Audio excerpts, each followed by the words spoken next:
I know you spoke about Roe versus Wade being overturned at the last Q&A, but now that it has actually happened, how will it impact, this person wrote people with uteruses, but I would expand this to anyone who, so the overturning of Roe versus Wade affects everybody, because even if you are not a person who can get pregnant or who may need an abortion at some point,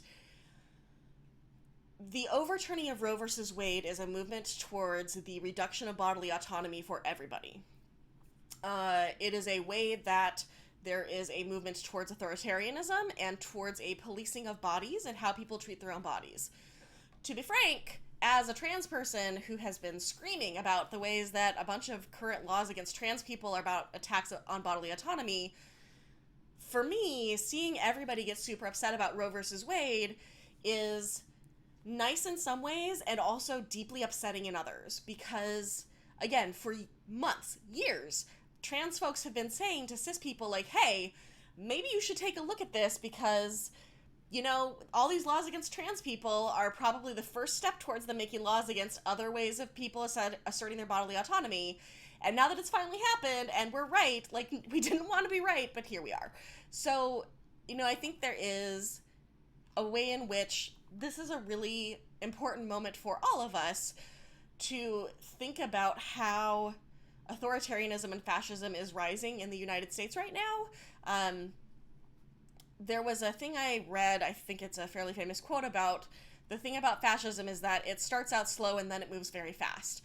And if we look at all of the rulings that were released in the last couple of weeks from the Supreme Court, it is huge swings towards authoritarianism. It is swings towards allowing the court to essentially say that the EPA cannot police air pollution levels. So the regulatory state is being undone as we watch.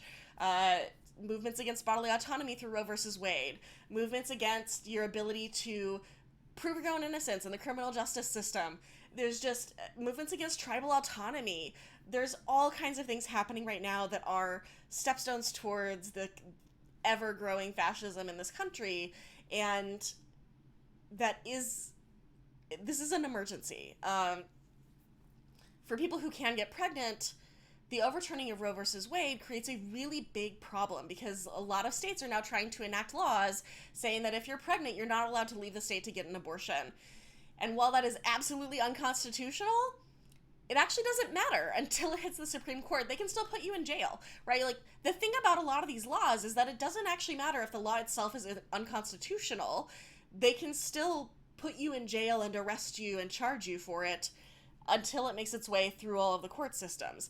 And even if a certain court stays the law or shuts it down, they can still do things in other ways. If we look at the way that the Texas government started hunting down parents of trans kids to charge them with child abuse, they didn't even pass a law. They just issued a memo and told everybody to start doing it.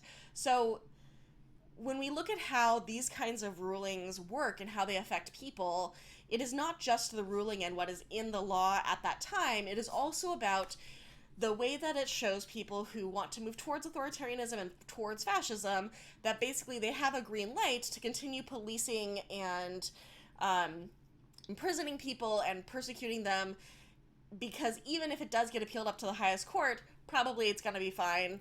They're going to be all right.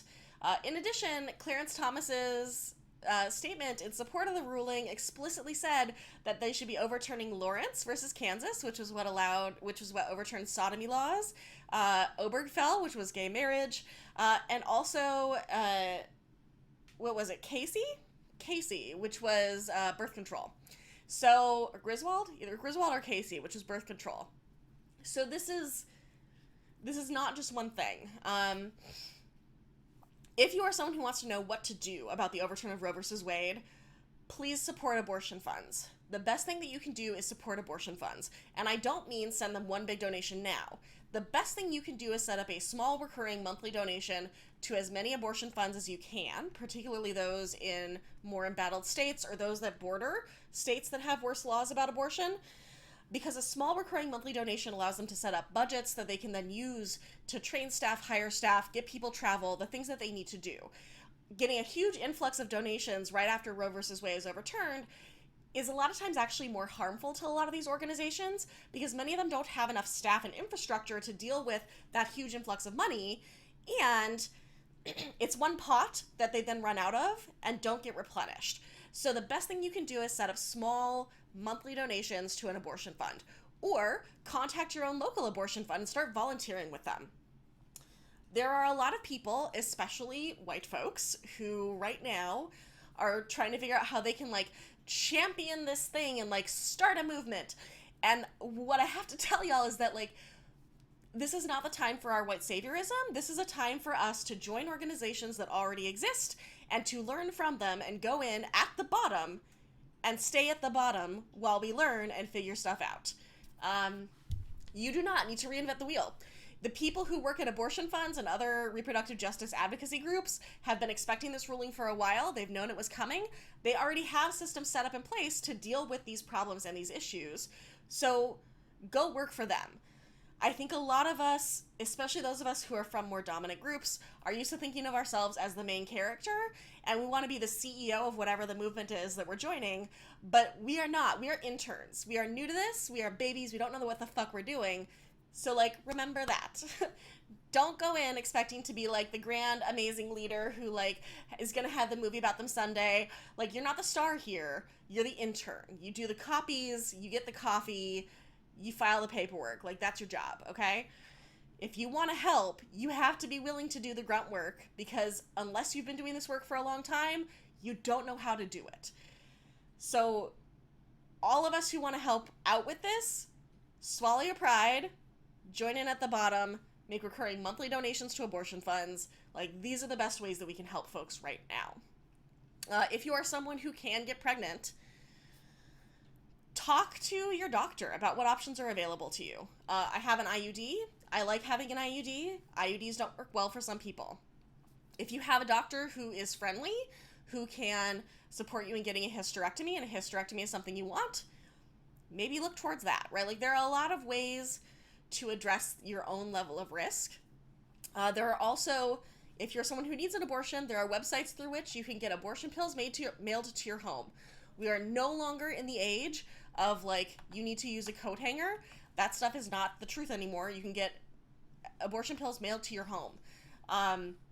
If you're going to do that, I highly, highly recommend that you use DuckDuckGo for your browser, because it doesn't track any of your stuff, so it's not going to keep any of your data to be sold. Be careful about how you pay for things. Be careful about where you talk about plans about abortion or supporting abortion orgs. Anything that you use that could be tracked by a larger entity could be sold to law enforcement.